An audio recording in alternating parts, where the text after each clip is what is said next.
ఎన్నికల ప్రచారం ముగిసిపోయింది. పట్టభద్రుల ఎమ్మెల్సీ ఉప ఎన్నికకు సంబంధించి నిన్న సాయంత్రం 4 గంటలకు చివరిగా ప్రచార పర్వం ముగిసిపోయింది.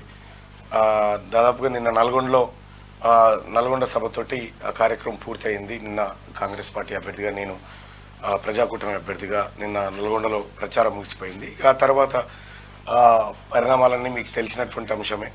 కేటీ రామారావు ఒకటే టార్గెట్, ఆయనకు పైసలు పంచైనా సరే 500 రూపాయలకు పట్టభద్రుని కొందామని. పైసలు వంచుడు కాదు, ఆల్రెడీ పంపించేసిండు, వచ్చేసిన పక్క మండలం వచ్చేసిన 1000-2000 కూడా 1000-2000 ఎంత ఇచ్చినా బీఆర్ఎస్ పార్టీ, ముఖ్యంగా కేటీ రామారావు ఎన్ని డబ్బులు పంపించినా అది మన పైసలే, మన రక్తమే, మన చెమటనే. కాబట్టి నేను దాన్ని తీసుకోరని చెప్పను, తీసుకోవద్దని కూడా చెప్పను. కానీ ఒక మాట మాత్రం నిజం, ఎన్నో వేల రూపాయలు, లక్షల రూపాయలు ఖర్చు పెట్టి పట్టభద్రులం అవుతా ఉన్నాం, మేధావులం అవుతా ఉన్నాం. 500 రూపాయల నోటుతోని మన అభిప్రాయాన్ని కొనాలని చూస్తూ ఉన్నాడు చూడు. ఇంతకు మించిన దుర్మార్గం ఏమి? తల్లిదండ్రులు ఎంత కష్టపడి ఉంటారు ఒకవేళ పట్టభద్రుని చేయడానికి. ఎస్ కాంగ్రెస్ పార్టీలో కూడా చాలామంది ఎమ్మెల్యేలు నాకు ఫోన్ చేసి, అన్న నువ్వు చేయొద్దంటావు, కనీసం ఛాయనన్న రాపొద్దా అన్న వచ్చిన కార్యకర్తగానంటే అది మీ ఇష్టం అన్న అని చెప్పడం జరిగింది. సో ఏదేమైనప్పటికీ కూడా సోదరులారా, నాకు పవిత్రంగా కావాలి ఈ ఎమ్మెల్సీ పదవి. నేను అంతే పవిత్రంగా పనిచేస్తాను. ఈ అక్రమ మార్గంలో దొడ్డిదారిన వచ్చేటువంటి పదవులను అవి వన్నెదేవు. అట్లాంటి అవకాశం వస్తే కూడా ప్రజలకు న్యాయం చేయరు ఎవరు. అందుకోసమే చెప్తా ఉన్నా, దయచేసి సోదరులారా, పట్టభద్రులారా, మీరు ఆలోచించి నిర్ణయం తీసుకోండి. ఆలోచించి మీరు అడుగు ముందుకేయండి. మీకు తెలుసు 2 సార్లు ఈ స్థానంలో నేను ఓటమి పాలైన విషయం మీ అందరికీ తెలిసిందే.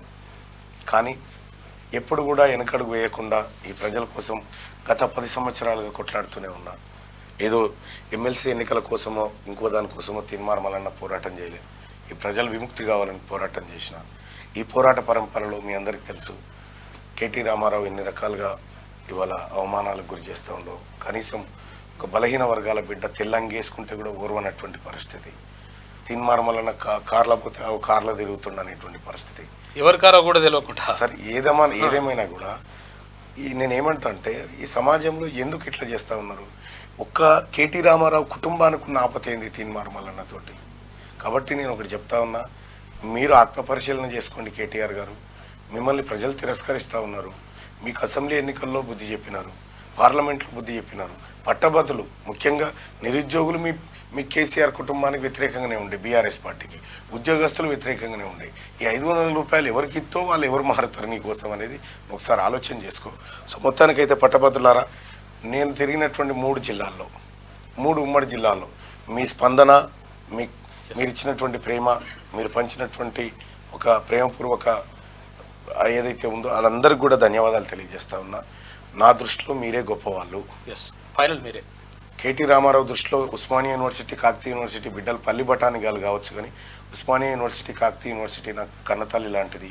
నాకు విద్యాబుద్ధులు నేర్పింది. తెలంగాణ ఉద్యమాన్ని చేసింది ఎంతో మంది ఈ దేశానికి ప్రధానమంత్రులను అందించినటువంటి యూనివర్సిటీలు వాళ్ళ చదువుటోళ్ళను పల్లి బఠానీగాలని చెప్పి కేటీ రామారావు అవమానించడం